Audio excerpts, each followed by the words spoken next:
Namaste. Today we are going to work on two poses that are similar to each other.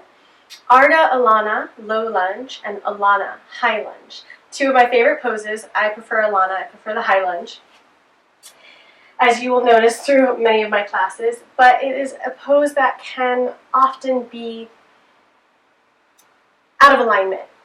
We see a lot of people in very extreme variations of these poses online, on social media, on Instagram, and that isn't the best alignment for the body, especially for beginners. So I want to go through how to do these poses anatomically correctly, and then if you get to a point where you are very, very flexible and you're very comfortable with where you are, then you can explore more deeply. But this series is more for the beginners and the people who are trying to learn how to find better alignment in their poses, to avoid injuring ourselves and to just become better acquainted with our bodies. So, Ardha Alana, low lunge.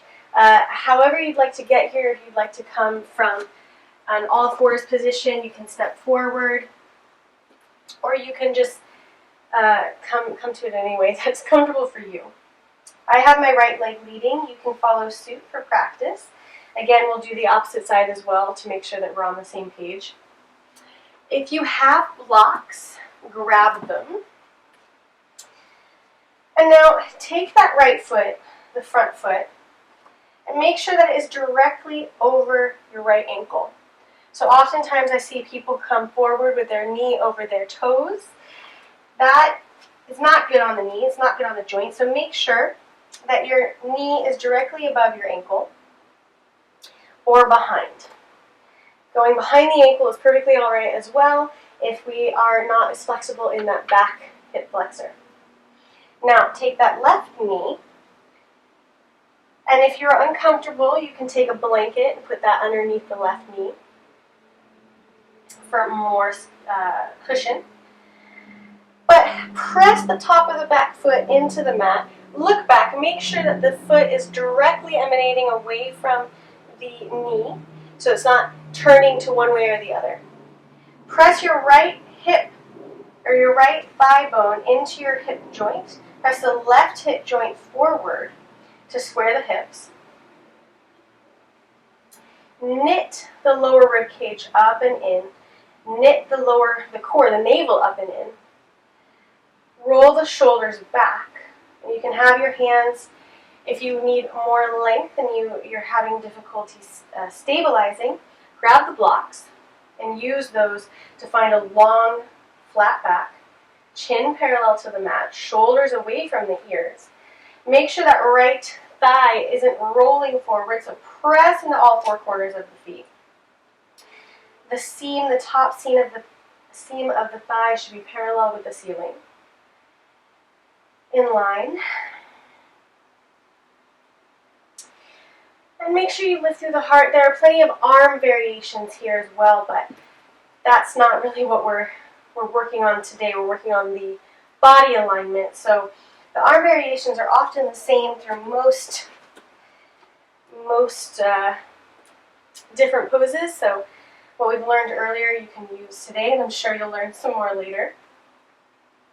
If you don't need those blocks, you can always take your hands to your hips. Again, just press that right thigh back. Make sure the thigh is in line with the body. Lift through the heart space, lengthen the tailbone, and you have Ardha Alana, low lunge. Now, if this is too much for you, you can always bring that back knee in a little, of course. Just make sure that your knee is comfortable, your legs are engaged, your core is engaged, your shoulders are away from the ears, and you're going to hear me repeat this a million times this month because those are the most common misalignments. There are more subtle misalignments, little things that I can say, and hopefully that I will say during these tutorials that will bring you into the right position. But the big ones are the shoulders, the tailbone, the core, and the energy in the legs. So this is Ardha Alana, and now let's switch sides to make it even. So you can come back into tabletop, and then take the left leg forward this time. Put a blanket underneath that back knee if you'd like. Make sure that the left knee is above the left ankle. And come on up into the left side so we can get a nice stretch in that right hip flexor. Press the right hip forward, left thigh bone goes into the left pelvic joint. Chin parallel to the floor. And another thing that I often see in these poses is an overextension of the lower back. So we, again, see these people in these deep, deep, extreme versions of the bend, right? So you have this lower back and you kind of are just dumping back into your lower spine, and that's really not good and doesn't feel nice. So narrow your stance. Make sure that your legs are hip distance apart. And make sure that the tailbone is lengthening to find that length in the lower back. We want to create space here. We don't want to crunch it together. All right, so now that we've stretched this side, come forward into standing, gently. Don't hurt yourself. And then we'll keep the right leg leading and step the left leg back into high lunge, Alana.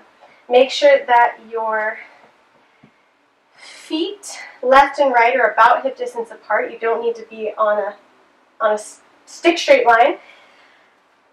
Left and right, hip distance apart. Right knee above or behind the ankle, not in front of. That's too far forward. Press that left heel away from you. And if this is too much, you can bring the left knee a little, or the left foot a little closer and bend through the back knee.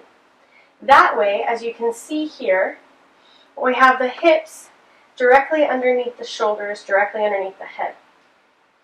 Sometimes when we have too much of we're not loose enough, we're not warmed up enough, we don't have the flexibility, we create too much of that lower back compression, like I said, and then we hurt our lower back. So make sure that the knee is above the ankle. Press into all four corners of the feet so that the thigh, the knee is tracking directly over the second toe. Press the left heel away from you. Straighten through the back leg if you can. If you can't, that's fine. You can bend that back knee, but keep the back leg engaged. Navel up and in.